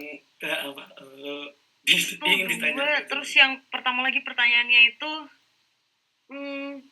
apa sih step-step ya? Iya. Gimana Mas Sofyan? Itu untuk yang utama, step-step yang kita semua ingin tahu gimana sih awalan dan akhirannya untuk semuanya. Misalkan biaya, yang pasti biaya sih. Beasiswa kan yang kita cari biaya yang dapat kita kurangi lah, basically. Ya gitu ya Mbak Anissa ya. Itu tadi yang biaya-biaya kayak gitu Mbak Anissa. Terus apa namanya, kalau soal, saya yang terakhir tadi yang lupa apa itu. Jadi kalau soal visa ya Mbak Anissa ya, ini sih Mbak Anissa, apa namanya, ini harus nyari tuh yang tadi saya bilang, nyari negara-negara memang yang sesuai dengan kemampuan kita gitu. Aslinya nggak apa-apa sih kalau mau milih Inggris dan lain dan kita bisa mengusahakan uang itu, gitu kan.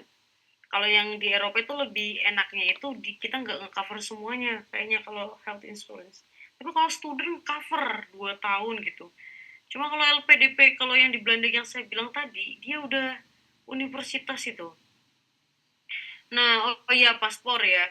Nah, kalau yang paspor ini memang kita biaya sendiri ya. Biaya sendiri. Tapi ya biaya sendiri memang kalau paspor. Kalau paspor doang ya. Tapi kalau nanti kalau teman-teman daftarnya afirmasi umpamanya LPDP, itu nanti setelah daftar beasiswa itu, teman-teman nanti akan ada pengayaan bahasa. Jadi teman-teman nggak usah bayar tes IELTS-nya. Sama les IELTS-nya atau TOEFL-nya gitu, dibayarin sama LPDP. Kalau teman-teman afirmasi. Sama dari dari 3T itu ya. Dari 3T itu. Terus lagi, udah tadi paspor ini. Terus beasiswa-beasiswa yang ada pengayaan bahasanya itu adalah beasiswa Amerika Fulbright, terus Australia AAS, sama itu LPDP yang ada. Kalau LPDP tapi cuma afirmasi doang. Itu. Apalagi Mbak Anissa, kayaknya ada kurang satu deh. Untuk Mbak Anissa, pertanyaan yang kurang ini, sebenarnya kayaknya banyak banget ini pertanyaan yang ingin disampaikan nih. Silakan. Iya Mbak Anissa, apa tadi yang kurang? Kayaknya yang terakhir nih, saya lupa. Yang kurang itu yang terakhir meyakinkan orang tua bahwa saya bisa jaga diri, tempat saya untuk sekolah, ini baik-baik saja. Nah ini emang yang susah nih. Saya bilang setelah saya ujian IELTS terus dapat nilainya, terus nah itu jadi suami saya yang sekarang itu dia datang ke rumah saya minta saya. Nah dia pas minta saya tuh dia udah keterima duluan beasiswa di Eropa. Nah jadi bapak saya tuh kayak udah ini tenang. Oh ya udah ada ini ya. nanti ada suami yang jaga di sana gitu. Itu sih saya meyakinkan ya. Tapi kalau umpamanya ke Mbak Anissa belum menikah, nggak apa-apa Mbak Anissa bilang aja bahwa negara itu safe gitu. Aduh jomblo siapa? Nanti semoga dapet ya, amin. Jadi semoga safe kayak di Belanda itu, kalau menurut saya itu paling ini ya, paling paling safe menurut saya untuk muslim ya. Inggris juga. Nggak harus nikah dulu lah gitu kan. Orang kan ada waktunya masing-masing. Pas rezeki saya itu. Besar gitu. Oke. Nah, jadi gitu. Kalau saya jelasinnya gini. Hmm, dan terus bapak saya itu rada tenang itu karena saya di Belanda. Karena Belanda itu kan ya meskipun dulu jajah kita, berarti kan culture-nya tuh ada yang miripnya gitu kan sama Indonesia. Terus banyak orang Indonesia yang tinggal di sana, gitu kan. Banyak orang Indonesia tinggal di sana, terus banyak masjid juga tuh kalau di Belanda tuh. Banyak Muslim juga gitu kan. Ya nggak banyak banget sih, cuma 1% aja sih. Cuman kan apa namanya rada safe karena mereka tahu Muslim dan orang Indonesia tuh seperti apa. Gitu kan, karena pernah menjajah kita 3,5 abad. Nah, itu sih makanya bapak saya juga rada oh iya nggak apa-apa gitu. Tapi insya Allah di Eropa itu safe ya. Cuman kadang memang ada rasis, tapi rasisnya kalau kita jadi student gitu nggak terlalu. Mereka menghormati kita karena kita kan akademisi gitu. Tapi kalau Prancis saya juga nggak tahu nih ya, karena Prancis tuh ada kalau kita berhijab itu kan dikiranya kita menggunakan apa namanya customnya ini ya, agama kan nggak boleh di peraturan mereka. Nah, makanya yang pada di Perancis itu biasanya dia pakai yang kayak gini ya kerudungnya, apa sih yang kelihatan lehernya itu. Nah gitulah, emang rada susah sih kalau di Paris ya terutama, apalagi yang Perancis pinggir-pinggiran. Mungkin kalau Paris kan rada ini ya, maksudnya banyak orang foreigner yang di sana. Cuma kalau di pinggir-pinggiran Prancis nggak terlalu gitu. Makanya kita harus nyari tempat juga sih, disesuaiin Mbak Anissa supaya nanti ngejelasin sama orang tua tuh aman untuk cewek gitu. Tapi kita pasti dilindungi kok karena kita international student. Gitu ya amannya karena kita international student. Udah gitu. Gimana, sudah terjawab semua Mbak Anissa? Kak Arisa, apakah semuanya sudah terjawab? Semua pertanyaan yang curhatan-curhatannya, silakan. Oke, Bang. Terima kasih atas masukannya. Jadi, selesai ya kalau jomblo. Aduh. Oh, gak apa-apa jomblo Mbak Anissa. Santai. Teman saya banyak kok yang belum pada nikah di Belanda itu. Cuman memang Belanda ini safe, jadi aman-aman aja, Jaya Sentosa gitu ya. Fokus on karir seperti ini. Terus ini orang-orangnya ramah banget loh, beneran ini di Belanda itu. Malah saya satu apartemen tuh isinya orang Belanda rata-rata. Tapi mereka menghormati kita, beneran. Jadi saya Muslim gitu kan, cewek, terus berkerudung. Terus kalau mau yang lagi puasaan, mereka nggak pada masak sore-sore pas mau buka puasa itu. Dia bilang, oh ini waktunya elok ini nih. Waktunya elok mau buka puasa, kita masak nanti aja setelah elok gitu. Pada bilang gitu. Menghormati kok. Nah gitu. Kalau di luar itu sangat harus pilih-pilih dalam memilih koneksi atau teman. Iya. Oke, untuk pertanyaan selanjutnya ada 2 yang sudah angkat tangan. Kira-kira silakan Muhammad Azhar dari Sulawesi Selatan, maaf. Baik Kak, terima kasih atas kesempatannya. Ini saya lihat yang narasumber kan punya ini ya, punya prestasi, pernah ikut lomba tingkat nasional, internasional, ya dapat ini juga juara. Nah, kira-kira bagi kami ini ya sangat minim prestasi ya, kayak yang tidak punya prestasi, kira-kira masih punya ini Kak, peluang buat ini, Mas, buat pertama keterima beasiswa, kemudian kuliah ke luar negeri, itu yang pertama. Kemudian ya kedua, untuk ini nggak minta tipsnya kira-kira gimana caranya biar bisa dengan mudah dapatkan LOA dari kampus yang akan kita tuju. Apa benar ya katanya kalau kita punya akses ke profesor, dosen yang belajar di sana itu bisa uh, mudahkan kita untuk dapat LOA-nya. Itu yang kedua. Terus yang ketiga, ada tips nggak jika nanti kita keterima kuliah di sana, itu di sana sebenarnya sistem pembelajarannya seperti apa kan? Apakah sama dengan yang sistem pembelajaran kita di sini atau memang di sana beda? Dan kalau bisa kira-kira apa yang harus kita lakukan ya nanti pada saat kuliah di sana itu bisa selesai tepat waktu dengan hasil juga yang mau kita. Itu mungkin yang saya katakan. Terima kasih. Wah, pada banyak-banyak juga ya ini pertanyaan. Siap tadi Mas siapa tadi? Saya lupa nyatet namanya Masnya ya. Mas siapa Mas? Azhar. Mas Azhar ya. Mas Azhar. Oke. Ini maklum ya, saya lagi apa ini tiba-tiba bisa ini ya, cepat lupa ini. Kenapa? Nggak tahu juga saya. Jadi yang nomor 1 dulu ya, pertanyaan nomor 1. Ini ada 3 pertanyaan.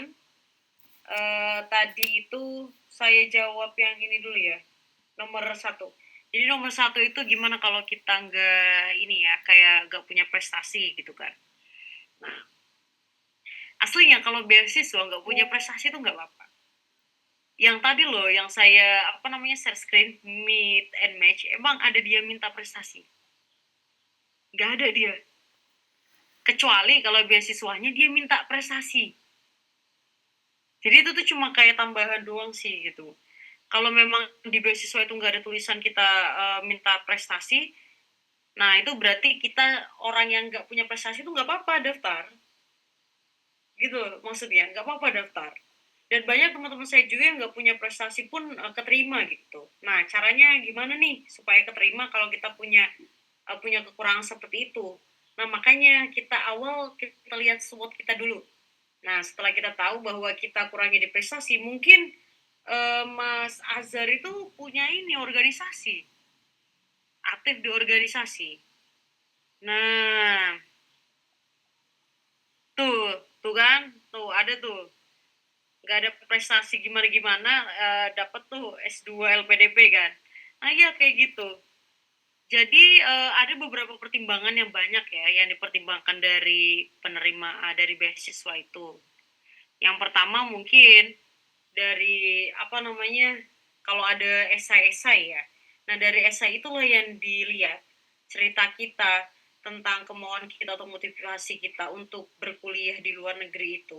Itu kan yang penting itu. Terus apalagi, tapi memang yang dilihat itu yang paling utama itu loh, beneran. Jadi motivasi kita untuk melanjutkan kuliah.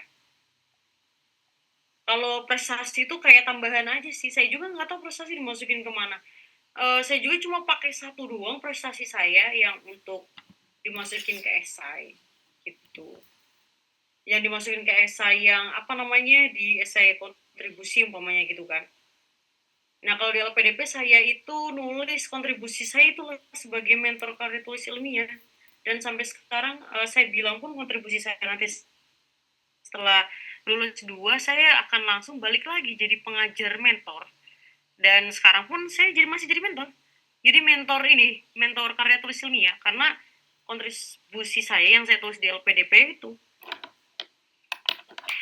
Anak-anaknya elok, kontribusimu apa habis pulang dari luar negeri S2? Jadi mentor karya tulis ilmiah, anak SMA, anak kuliahan, udah seputar itu gitu. Nah, itu hasil kontribusinya kayak sederhana kan. Ada juga yang dia nggak berprestasi, tapi dia kontribusinya bilang mungkin ada cerita di balik itu yang sangat yang sangat meyakinkan. Untuk orang itu bisa keterima gitu.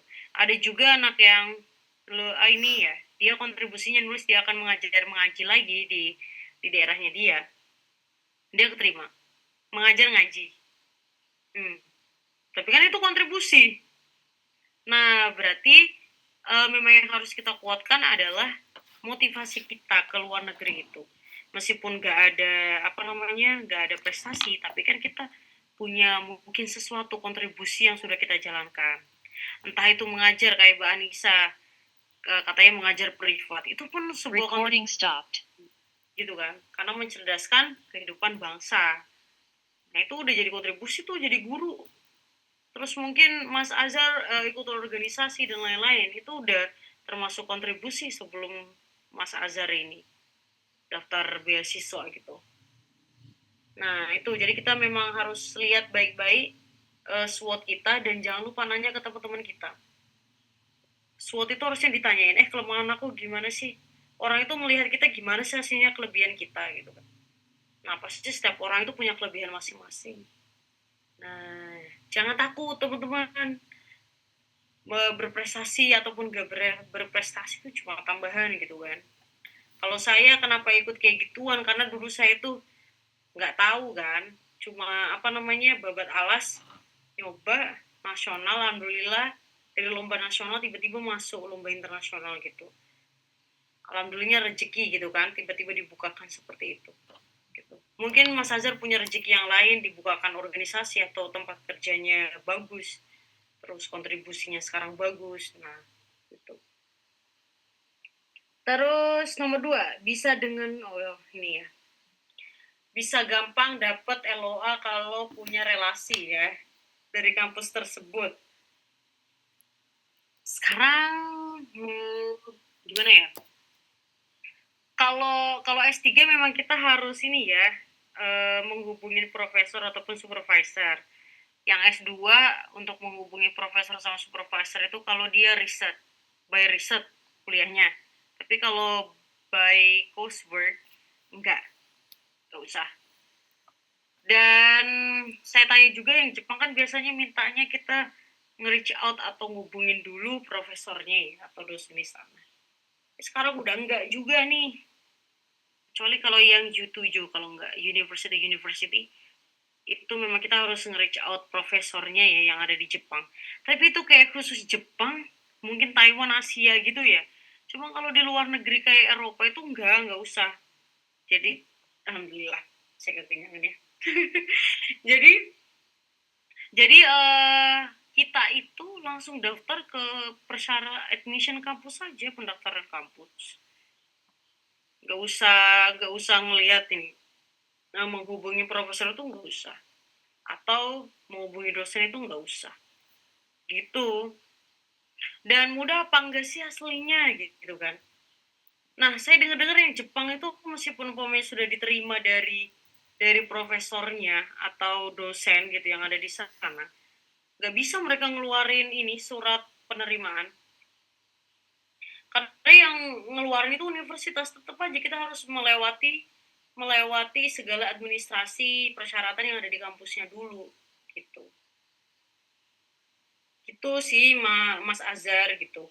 Memang kita harus melewati ini persyaratan kampus kayak ujian ya. Kalau di Jepang itu ada ujian yang kayak penyetaraan gitu ya, sama dengan orang Jepang. Ujian itu untuk bisa masuk kampus. Terus yang di Eropa ada beberapa juga yang ujian, ada yang enggak gitu kan. Tergantung nilai juga, tergantung universitas. Nah itu sih, kecuali kalau yang mau PhD, S3 emang harus nge-reach out profesornya dulu. Tapi ada beberapa itu kalau langsung buka beasiswa ya, beasiswa mungkin kita bisa langsung dari beasiswa, nanti yang daftarin beasiswanya ke ininya, ke ke nanti supervisor yang ditujunya, nanti yang dipilihin deh beasiswa itu sendiri. Ada yang kayak gitu. Cuman kalau sekarang, kalau menurut saya mending lihat dulu tuh persyaratan kampusnya dulu gitu. Kalau dia ada tulisan kita harus nge-email profesornya baru. Kalau nggak ada, nggak usah, langsung daftar aja. Itu nomor 2. Apa ada feedback dulu Mas Azhar? Terus kita jalan nomor 3. Lanjut aja dulu. Nah, oke, nomor 3. Tips jika nanti kita keterima ya. Jadi sistem pembelajarannya gimana gitu ya, pendidikannya. Nah, jadi kalau Kalau Indonesia ini menganut sistem ini ya, sebentar. Kalau Singapura itu ngikut Amerika ya. Makanya dia kalau kita mau masuk kampus Singapura itu kita harus ada GRE atau GMTA ya. Jadi itu kayak penyetaraan apa namanya ujian sebelum masuk kampusnya. Recording in progress. Amerika pun kayak gitu sama. Jadi kita harus ujian kayak gitu. Dan sistem pendidikannya pun lumayan berbeda ya. Ini pun kalau di Eropa pun langsung berbeda juga nih. Kalau di Indonesia kan kita kayak mendengarkan doang ya kalau kuliah. Dengerin aja. Kalau di luar negeri tuh ada stepnya. Ada sampai 4 kalau nggak salah. Kan pertama itu kan kayak cuma apa namanya memahami ya. Ya kayak knowing, tahu aja. Tahu doang pertama. Terus memahami. Habis memahami itu yang terakhir pokoknya implementasi sama ada tambahannya. Jadi apa gitu ya, saya lupa ada apa ya. Saya nggak baca itu karena ini kan kita bahas ini kan yang dari desa ke dunia ya. Saya lupa ya gitu. Jadi ini beda banget ya, apalagi yang saya itu sistem pendidikannya itu kayak periode. Kalau di Indonesia kan semester ya, semester 1, semester 2, semester 3, semester 4. Tapi kalau di sana itu enggak. Jadi di periode itu ada periode pendek sama periode panjang. Periode panjang itu cuma 2 bulan. Jadi setiap hari itu kita mata kuliahnya itu. Jadi kalau periode panjang yang 2 bulan itu kita ada 2 mata kuliah, tapi setiap hari itu ketemunya itu terus. Tiap hari. Terus habis itu nanti ujian langsung. Nah, ini yang paling gak enaknya itu, kalau umpamanya, kan kalau S2 kan dari umpamanya ya, contoh econometrics ya, pelajaran econometrics. Nanti setelah itu langsung masuk advanced econometrics. Advance. Kalau kita nggak lolos econometrics-nya ini, nggak lulus, lagi mana masuk advance-nya? Berhenti dong. Nah, ini nih yang bikin anak-anak Indonesia umpamanya masuk ke sana itu pada kena gap. Maksudnya nambah extend kuliahnya karena gitu. Karena gagal di depan, advance yang nggak bisa masuk karena gagal yang itu. Jadi nggak bisa masuk ini. Itu pun sama kalau mau ngambil tesisan atau skripsi, salah satu nggak dapat gitu, umpamanya advance yang nggak lolos, dia nggak bisa skripsian. Nah, itu apa namanya? Terus periodenya bentar-bentar kayak 2 bulan, sebulan langsung ujian ya mata kuliah itu, terus setiap hari, terus langsung ujian, terus langsung pindah mata kuliah lagi, pindah mata kuliah. Itu kan ngagetin. Itu kan aslinya fokus bagus ya, tapi ngagetin. Nah, harusnya yang kayak gini nih lah, yang harusnya dibuat ini ya, kayak kalau menurut saya ya, maksudnya dari PPI dari negara itu tuh ngasih tahu gitu, karena kan kita kayak Belanda juga kalau kita nggak lulus berapa persen itu kita langsung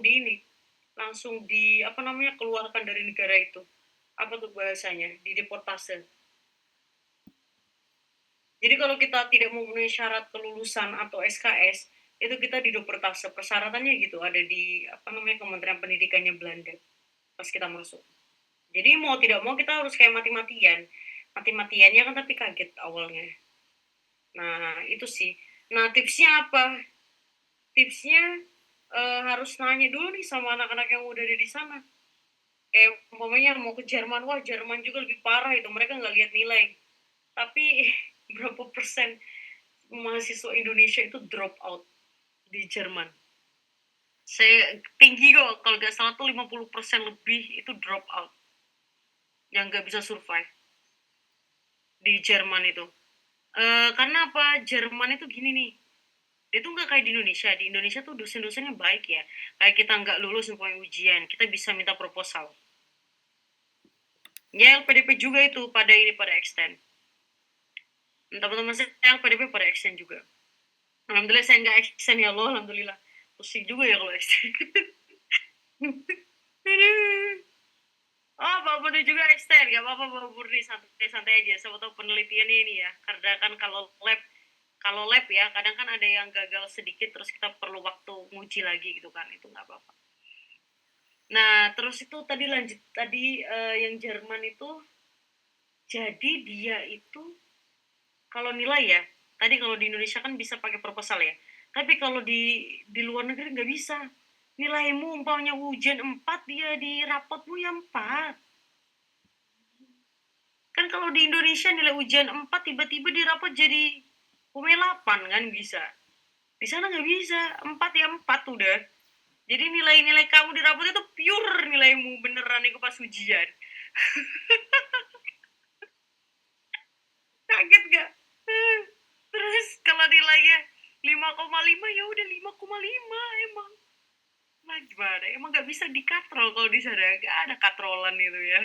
Nggak ada. Makanya kan pernah direktur LPDP itu 10 nggak ada. Yang dapat 10 nggak ada. Karena itu katanya levelnya profesor. Nilainya 1 sampai 10, yang 10 nggak ada. Katanya itu level profesor dia. Nggak bisa ada yang dapat itu. Itu kalau di Belanda ya, di Jerman juga sama gitu. Kayak orang yang pintar-pintar banget udah itu, yang kayak aduh jenius banget gitu ya, yang nilai paling tinggi. Kayak paling tinggi kalau di Jerman 5 ya, pas 1 ya.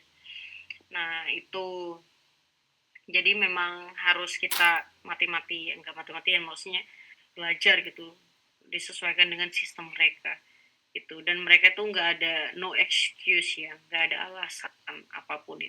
Kalau gagal ya gagal, harus ngulang gitu. Itu sih bedanya sistemnya gitu. Terus nggak ada tambahan-tambahan karena mereka sistem pendidikannya adalah waktunya segitu ya udah segitu, jadi nggak. Tapi nggak ini ya, nggak kayak di Indonesia kalau kita mau nemuin dosen susah. Kalau di sana nggak, kita semua ada appointment ya, dan mereka tuh balasnya cepet banget. Kita baru email sekarang langsung dibalas gitu, langsung dibalas nanti, oh ya udah ketemu hari ini jam sekian, udah. Jadi nggak ada yang dipersulit sih hasilnya kalau kayak gitu. Mereka sangat bertanggung jawab. Udah, Mas Azhar, itu sudah saya jawab semua. Apakah ada feedback? Gimana untuk semua penjelasan yang sangat realistis ya bisa dibilang. Kasih juga Untuk teknik. di sana. Kenapa Mas Azhar? Di sana ada kewajiban buat publikasi enggak sebagai syarat lulus? Oh, tergantung universitas ini juga nih, tergantung universitas. Aslinya tahu nggak sih kenapa diwajibkan publikasi itu? Aslinya untuk akreditasi universitas kan? Aslinya kalau di Indonesia. Nah, rata-rata kalau di luar negeri tuh universitas-universitas yang udah top, dia nggak butuh publikasi.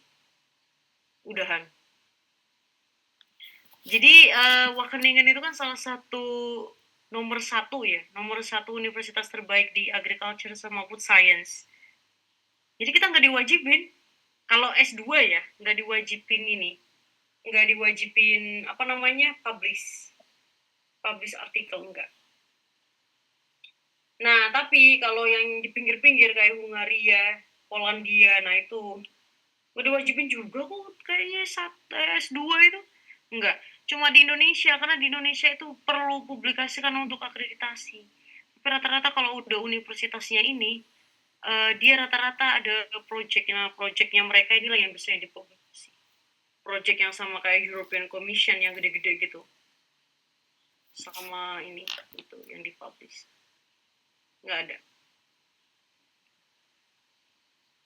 Terus ini Mbak, beban SKS untuk S3 di sana berapa sih Mbak? Beban SKS, nah itu tergantung juga tuh sama universitas beban SKS-nya gitu. Nah, kalau di Eropa itu dia langsung research. Jadi nggak ada kuliah ya kalau di Eropa. Makanya dia itu strict banget pas penerimaan ini siswanya. Itu kalau Eropa. Strictnya gimana? Karena gini, jadi S2-nya Eropa itu, anak-anak Eropa itu adalah pembelajaran yang mau ke S3. Makanya dia diajarin advance itu ya pelajaran untuk S3. Gitu. Jadi ada mata kuliah setelahnya advance econometric, ada naik lagi. modeling apa, ini gitu. Nah, itu materi-materi untuk S3. Makanya kalau dari Indonesia itu, kalau teman-teman saya yang dosen itu ya, yang mau masuk ke ini, kayak S3 di Eropa itu rada kesulitan karena mereka harus ada ini, penyetaraan. Jadi ada nanti namanya penyetaraan penilaian. Jadi habis dia keterima, dia di tahun pertama itu selain dia riset, dia harus lulus ujian itu, mata kuliah itu. Ya bareng sama anak S2 kuliahnya. S2 yang ada di kampus itu. Kalau dia gagal, langsung di drop out. Itu kalau yang Eropa gitu. Tapi saya lihat yang di Inggris itu ada 1 tahun dia masih kuliah, tapi ada yang langsung research. Nah itu jadi kita lihat dulu S2-nya Mas Azhar itu ada di mana gitu. Terus mau daftar S3 di mana? Mas Azhar sekarang lulus S2 di mana, Mas Azhar? Sekarang saya S2-nya di UNY ya, Pak. UNJ mau S3 di mana? Rencananya belum baru mikir-mikir kreatif saya ya teknologi pembelajaran itu bagusnya nanti ambil S3 di kampus mana di luar. Jurusan apa, Mas Azhar? Saya ngambil jurusan teknologi pembelajaran untuk S2. Oh, ini ya berarti kampus pendidikan ya? Nah, saya Bagus. malah Gimana? S1-nya saya malahan PGSD, kemudian ngambil teknologi pelajaran. Dan nanti di sana kira-kira harus linear nggak dengan jurusan yang kita ambil sebelumnya. Aslinya nggak linear nggak apa-apa gitu. Cuma kalau Eropa itu tadi ya, dia ada penyetaraan penilaian di awal. Kalau gagal drop out langsung nggak diterima meskipun udah ada dari universitas dia keterima ya. Terus kalau Australia kayaknya enggak sih, Mas. Itu ada juga tuh jurusan itu di Australia. Tapi setahu saya dia nggak minta penyetaraan penilaian nih kalau di Australia, langsung riset aja. Jadi selama Mas Azhar itu udah kuat risetnya, umpamanya ngelanjut itu risetnya nanti di S3 ataupun berbeda gitu ya, tapi kuat untuk risetnya, kayaknya bisa langsung mulai gitu. Jadi cuma ada paling evaluasi setahun ya ketika PhD. Masih banyak, Mbak. Semangat. Semangat menghadapi dunia. Oke. Semangat. Jangan takut ya. Saya cerita yang Belanda sama ini ya. Lihat aja saya bisa survive kan. Anak desa bahasa Inggris aja masih celemat-celemat, masih bisa survive kan. Jadi jangan takut ya guys ya. Oke, untuk sesi pertanyaan hari ini kita tutup. Tidak terasa sudah 1,5 jam kita berbincang dan share materi di sini, sangat bermanfaat sekali. Makanya saya tidak ada cerita berusaha. Oke, untuk kita sudah sampai di penghujung acara di Festival Beasiswa Internasional Benua Eropa hari ini. Terima kasih besar-besarnya kami ucapkan kepada seluruh peserta yang telah mengikuti dari awal hingga akhir. Semoga hari ini dapat memberikan wawasan, semangat, dan motivasi baru untuk mengajar beasiswa dan pendidikan di Eropa. So, kami juga ingin menyampaikan terima kasih dan apresiasi kepada sebesar-besarnya kepada para komunitas dan mitra yang telah mendukung terselenggaranya acara ini, yaitu salah satunya Learn Educations, PT Bekasi Cerdas International, Pelajar Mendunia IT, serta BPI Dunia Karyawan Kawasan Amerika Eropa.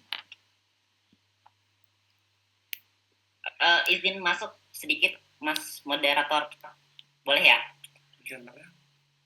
Ya, sebelumnya saya secara pribadi mengucapkan terima kasih juga buat Kak Elo ya, yang udah meluangkan waktu malam hari ini. Dan sejujurnya saya baru tahu kalau dari Luwu. Jadi mungkin inspirasinya kita buat kegiatan-kegiatan seperti ini Kak, kalau kita lihat data ya, jumlah angkatan SMA saat ini itu di angka 5 jutaan itu di usia 16 sampai 18 tahun.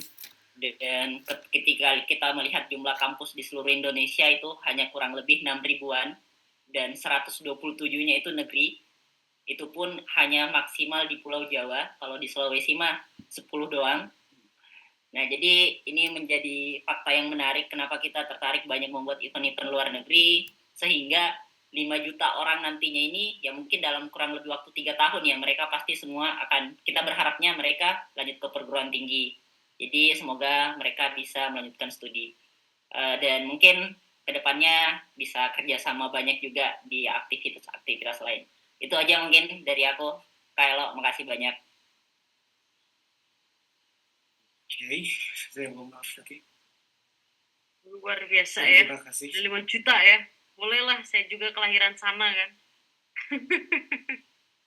Boleh. Kalau mau ada lanjutan apa, materi apa, boleh. Monggo. Oke, sepertinya untuk acara Festival Beasiswa Kedua Eropa hari ini kami tutupkan untuk Mungkin share sertifikat dulu, Mas. Dibantu sama teman-teman operator.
Apa sertifikatnya ada kendala? Share screen-nya. Sudah ke share screen. Halo.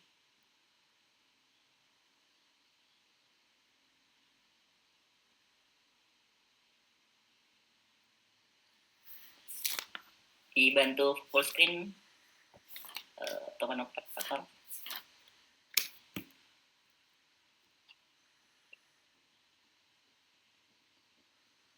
Kok tiba-tiba sebentar, maaf.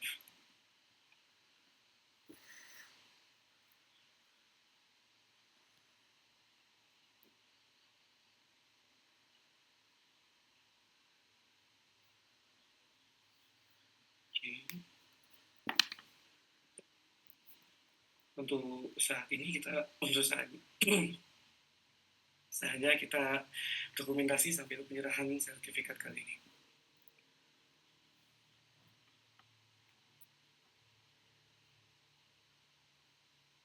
Bisa dimulai pada 1, 2, dan 3.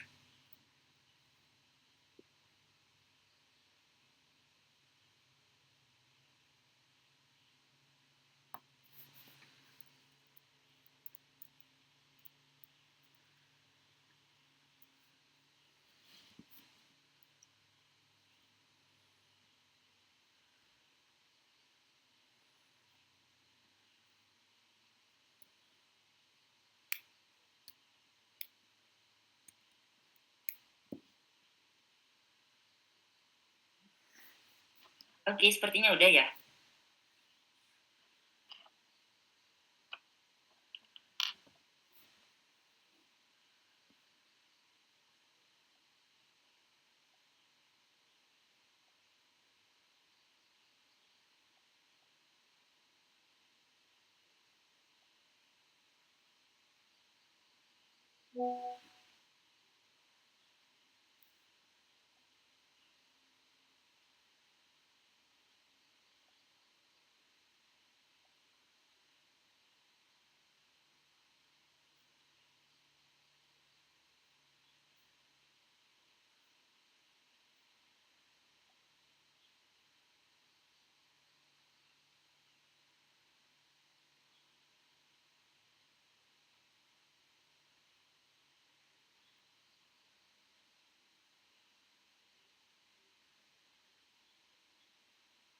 Ya, sepertinya mungkin ada gangguan teknis sedikit dari teman-teman pelaksana.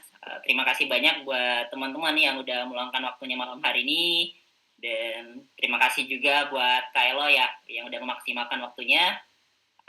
Mungkin kita akhiri dengan foto bareng teman-teman. Ada yang bisa on cam biar lebih meriah. Mungkin operator bisa dibantu on screen aja sertifikatnya. Oke.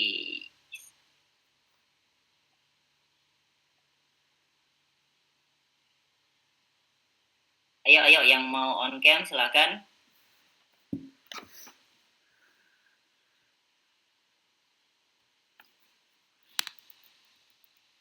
Kak Fitri bisa bantu shoot gambar?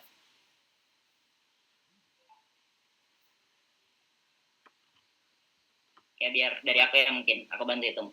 1, 2, 3. Oke lagi ya, 1, 2, 3. Oke, makasih banyak teman-teman. Boleh untuk melanjutkan aktivitas masing-masing. Kak Elok juga. Terima kasih banyak ya, mohon maaf bila banyak salah. Terima kasih banyak juga Ruto University dan Mas Arkif sama tim. Siap. Oke, assalamualaikum. Makasih Kak. Makasih Iya, banyak ya. sama-sama. Semangat juga yang lagi nyari beasiswa. Recording stopped. Selamat